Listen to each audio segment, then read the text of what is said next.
दोस्तों, सुनसान हवेली और उसके अंदर करीब 30 से 32 साल की एक महिला सावित्री वर्मा और उसके साथ एक 14 वर्ष का लड़का सिद्धार्थ, ये दोनों करीब रात के 12 बजे कमरे के अंदर कुछ ऐसा कर रहे होते हैं और उन दोनों के चीख बाहर इतना जोर जोर से आती है कि उस हवेली के बाहर जो बैठा गार्ड होता है वो भी काफ़ी अचंभित हो जाता है, वो भी काफ़ी सकते में आ जाता है। आखिर उस हवेली के अंदर वो 30 से 32 साल की जो महिला होती है सावित्री वर्मा और आखिर वो 14 वर्ष का लड़का, ये लोग कर क्या रहे होते हैं, ये जानेंगे हम इस कहानी में। लेकिन दोस्तों, कहानी में आगे बढ़ने से पहले मेरा प्यार भरा नमस्कार। अगर आप हमारे चैनल पे पहली बार आए हैं तो चैनल को सब्सक्राइब कर दीजिए और ये कहानी अगर आपको अच्छी लगेगी तो इस कहानी को लाइक और जितना हो सके शेयर कर दीजिएगा। दोस्तों, एक कहानी हरियाणा के हिसार जिले की है, जहां रात के 12 बजे एक सुनसान हवेली, एक वीरान हवेली के अंदर से एक महिला और एक पुरुष के काफ़ी चीखने और चिल्लाने, काफ़ी उत्तेजना भरी आवाज़ें आती रहती हैं। अब उस हवेली के बाहर खड़ा गार्ड की कानों तक जैसी वो उत्तेजना भरी आवाज़ आती है, वो भी काफ़ी अचंभित हो जाता है, वो भी काफ़ी हैरान और परेशान हो जाता है। दोस्तों, वो औरत जो होती है सावित्री वर्मा, वो एक प्राइवेट स्कूल में टीचिंग का काम करती है और उसी स्कूल का जो छात्र होता है सिद्धार्थ, वो उसी का छात्र होता है। दरअसल वो जो औरत होती है जिसका चरित्र काफ़ी ही चरित्रहीन होता है, वो औरत काफ़ी अय्याश किस्म की होती है और वो औरत उस हवेली में अकेली इसी वजह से रहती है कि उसका पति अपाहिज होता है। वो अपने पति को अपने घर से निकाल देती है और उसके बाद उसे अय्याशी करने का जो लत चढ़ता है, उस लत में वो इतना आगे निकल जाती है और सावित्री के इसी लत का शिकार वो लड़का जो 14 वर्ष का होता है सिद्धार्थ, वो भी उसका शिकार बन जाता है। दरअसल सिद्धार्थ के जो माँ बाप होते हैं एक बिजनेसमैन होते हैं। वो अपने बेटे को अच्छी शिक्षा देने के लिए एक अच्छे से प्राइवेट स्कूल में पढ़ाते रहते हैं और इधर अभी सिद्धार्थ 10th का फाइनल एग्जामिनेशन का तैयारी में लगा हुआ होता है। उसके मम्मी पापा उसे उस लेडी टीचर सावित्री वर्मा के घर पर भी भेजते हैं ताकि उसकी जो शिक्षा है, उसकी जो तैयारी है, वो काफ़ी अच्छे तरीके से हो सके। मगर सावित्री वर्मा की जब शादी हुई थी तो सावित्री वर्मा ऐसी औरत नहीं थी। वो एक गांव से ताल्लुकात रखने वाली सीधी सादी लड़की थी, मगर उसका पति काफ़ी शराबी, जुआरी, नशे की लत में धुत रहने वाला व्यक्ति था। अब जब सावित्री अपने पति के साथ रहना शुरू करती है तो उसका पति उसके साथ मारपीट करता है, उसके साथ गलत तरीके से व्यवहार करता है और उसके साथ गलत तरीके से संबंध भी बनाता है, मानो कि जैसे सावित्री का पति उससे प्यार नहीं, उसके साथ हैवानियत करता हो। और उसके बाद दोस्तों, एक दिन की बात है, सावित्री का जो पति होता है उसका एक एक्सीडेंट में उसका एक पैर चला जाता है, उसके बाद वो अपाहिज हो जाता है।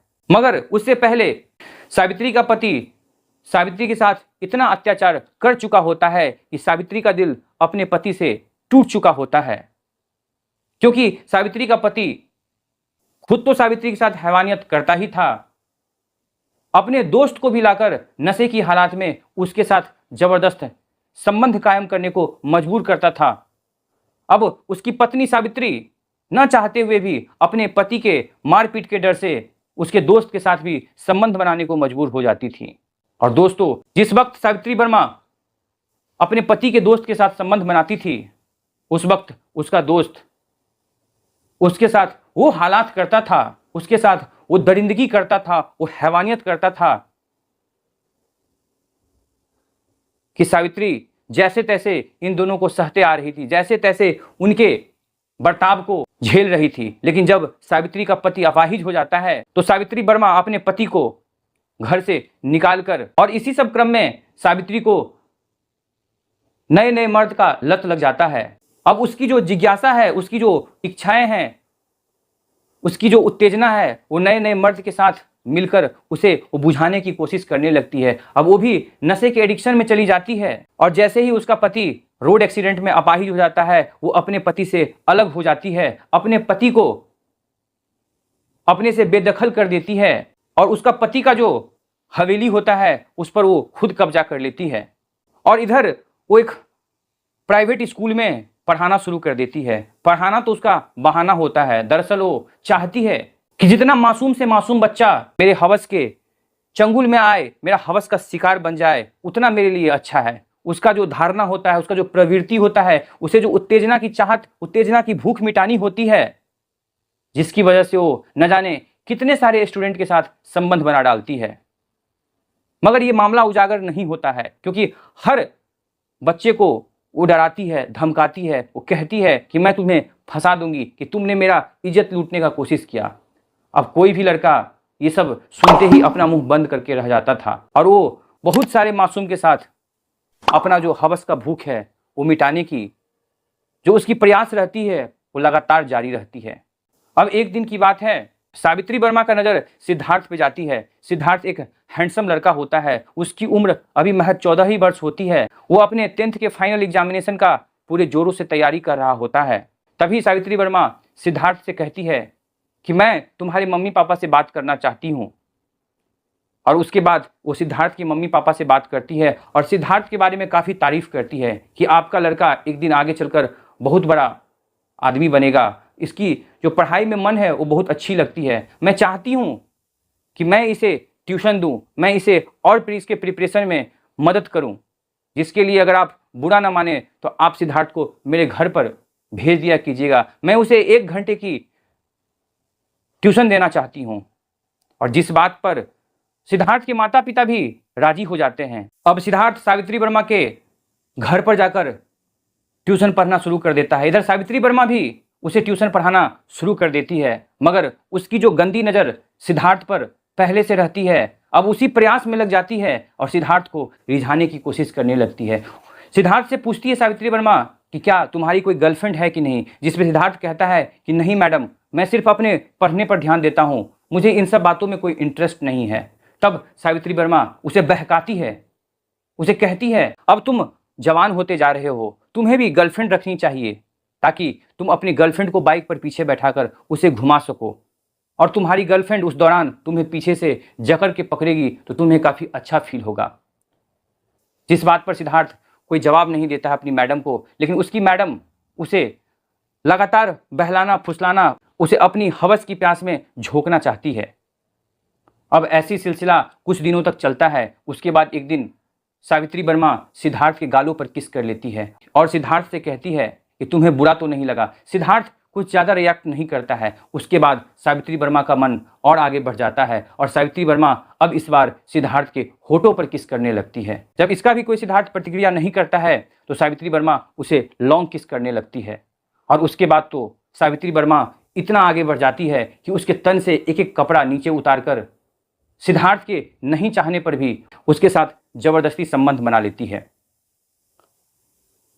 अब ऐसे ही कुछ दिन तक सिलसिला चलते रहता है, इन दोनों का संबंध लगातार जारी रहता है। सिद्धार्थ को भी शायद शुरुआत में अच्छा लगते रहता है, वो भी बहक चुका होता है, मगर फिर कुछ ही दिनों के बाद सिद्धार्थ को ये समझ आ जाती है कहीं ना कहीं मेरा जो फाइनल एग्जामिनेशन से पहले का जो प्रिपरेशन है, जो तैयारी है, वो कहीं ना कहीं सही से नहीं हो पा रही है। और उसे यह एहसास हो जाता है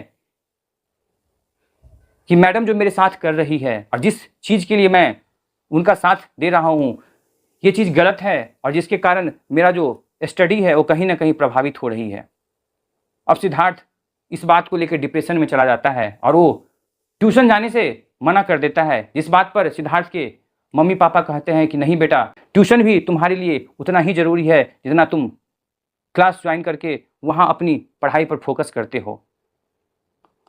अब इधर जो सावित्री वर्मा होती है वो भी सिद्धार्थ के मम्मी पापा को फ़ोन करके कहती है कि सिद्धार्थ नहीं आ रहा है मेरे से ट्यूशन पढ़ने, ऐसी क्या बात हो गई। जिस बात पर उसके मम्मी पापा कह देते हैं कि सिद्धार्थ की तबीयत थोड़ी ठीक नहीं है, इसीलिए पिछले 2-3 दिन से वो आपके यहाँ ट्यूशन लेने नहीं जा रहा है।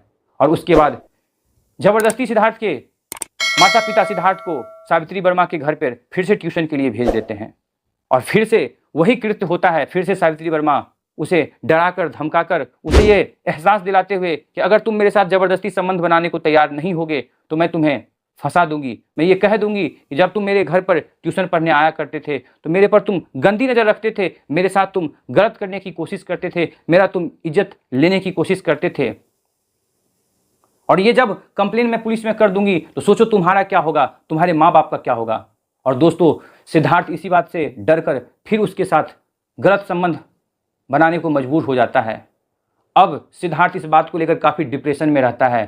वो खाना पीना तक खाना छोड़ देता है, जब देखो गुमसुम सा रहने लगता है, जिस बात पर सिद्धार्थ के माता पिता काफ़ी ही परेशान होने लगते हैं। हर बात पर वो चिड़चिड़ा सा हो जाता है। जब भी अपने माता पिता के साथ वो डाइनिंग टेबल पर खाने बैठता है, उसका ध्यान तो उन्हीं सब बातों पर रहता है कि आखिर इन सब भंवर से मैं बाहर कैसे निकलूं। और जब भी उसकी माँ कहती कि बेटा तुम खाना आजकल सही से नहीं खा रहे हो, तो काफ़ी चिड़चिड़ा सा होकर अपने माँ को जवाब देता था, जिस बात पर उसके माता पिता भी काफ़ी परेशान रहने लगे। वो सोचने लगे कि आखिर ऐसी कौन सी वजह है जो मेरे बेटा को अंदर ही अंदर खाए जा रही है और मेरा बेटा किसी से खुलकर कुछ कह नहीं पा रहा है। और दोस्तों, उधर सावित्री वर्मा जो होती है वो भी काफ़ी ज़्यादा परेशान हो जाती है, क्योंकि इधर सिद्धार्थ सावित्री वर्मा के घर पर जाकर ट्यूशन नहीं ले रहा होता है। वो बेचैन सा हो जाती है क्योंकि उसे हर दिन सिद्धार्थ की लत लग चुकी थी। दोस्तों, इतना ही नहीं, सावित्री वर्मा दिन में तो जो कृत्य करती थी, रात को भी काफ़ी शराब पीकर किसी भी गैर मर्द के साथ संबंध बनाती थी, क्योंकि उसके घर पर न तो कोई आता था न तो जाता था। बस उसका एक जो गार्ड होता था, बस वही उसके घर का निगरानी रखता था। अब एक दिन की बात है, उसके घर पर कोई नया मर्द नहीं आता है उसके साथ समय बिताने के लिए। उस दिन वो काफ़ी बेचैन होकर, वो काफ़ी ड्रिंक किए रहती है। वो अपना गार्ड को ही इशारा देकर रूम के अंदर बुलाती है और कमरे में उसके साथ ही संबंध बनाती है, और इस बात का वो गार्ड को पैसा भी दे देती है। अब किस किस्म की थी वो औरत, ये आप जान सकते हैं कि उसे अपनी हवस की लत और किस तरीके से एक मासूम की ज़िंदगी को बर्बाद कर रही थी। अब एक दिन की बात है, सावित्री वर्मा काफ़ी ज़्यादा शराब पीकर, सिगरेट पीकर अपने कमरे के अंदर वो सिद्धार्थ को फ़ोन लगाती है, मगर सिद्धार्थ उस समय संजोग से अपने बेड पर अपना मोबाइल रखकर वो वॉशरूम के अंदर रहता है। जैसी ही रिंग बजती है, उसकी माँ उसके कमरे में आई होती है कि ज़रा चल कर देखूँ कि मेरा बेटा क्या कर रहा है। उसी समय उसकी माँ की नज़र उस फ़ोन पे पड़ता है जहाँ रिंग बज रही होती है। उसकी माँ फ़ोन उठाती है। अब इधर सावित्री वर्मा काफ़ी गाली गलौज शब्द में कुछ बोलते रहती है।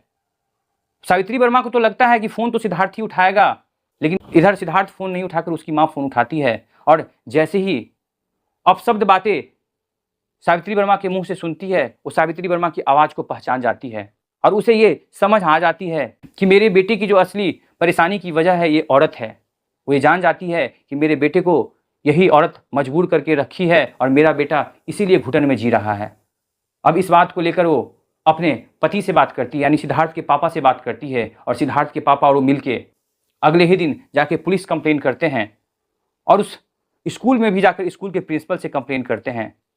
अब जब पुलिस इस सारी वाकया को तहकीकात करती है तो सारा कच्चा चिट्ठा खुलकर सामने आता है, और सावित्री वर्मा के उस अपाहिज पति के बारे में भी पुलिस को पता चलती है। और जब उस अपाहिज पति को बुलाकर उसका बयान लिया जाता है तो और भी मामले के खुलासे होते हैं कि उस सावित्री वर्मा के जो जिस्मानी ताल्लुकात हैं वो कितने सारे लोगों से हैं। लेकिन जब लास्ट में सावित्री वर्मा से पूछा जाता है कि वो अपनी सफाई में क्या बोलना चाहती है, तब इस बात का खुलासा होता है कि वो एक सीधी सादी लड़की थी, लेकिन शादी के बाद उसका पति उसके साथ इतना जबरन, इतना हैवानियत करता है, उतना ही से उसका पति का जी नहीं भरता है तो अपने दोस्तों के साथ भी अपनी पत्नी के साथ हैवानियत करता है। अपने पत्नी को अपने दोस्तों के पास परोस देता है, और जिसके बाद उसकी पत्नी यानी सावित्री वर्मा को नए नए मर्दों की तलब लग जाती है, और उसके बाद सावित्री वर्मा की जो ज़िंदगी होती है वो काफ़ी अलग दिशा में चली जाती है। अब वो तलाशते रहती है एक नए मर्द को, एक नए मासूम लड़के को, और न जाने सावित्री वर्मा कितनी सारे मासूमों के साथ ये जो गंदा काम है वो करती है, और कितने सारे लड़कों की जो भविष्य है उसको अंधकार में ढकेलती है, उसे डिप्रेशन तक ले जाती है। तो दोस्तों, बहुत बहुत धन्यवाद इस कहानी को सुनने और समझने के लिए। मैं आप लोगों से पूछना चाहता हूं कि इसमें गलती सावित्री वर्मा की है कि सावित्री वर्मा के पति का है, कि इसमें गलती सिद्धार्थ के माता पिता का है? ये जवाब आप हमारी इस कहानी के कमेंट बॉक्स में ज़रूर दें। मिलते हैं एक नई कहानी में, तब तक अपना ख्याल रखें, सुरक्षित रहें, सतर्क रहें। जय हिंद, जय भारत।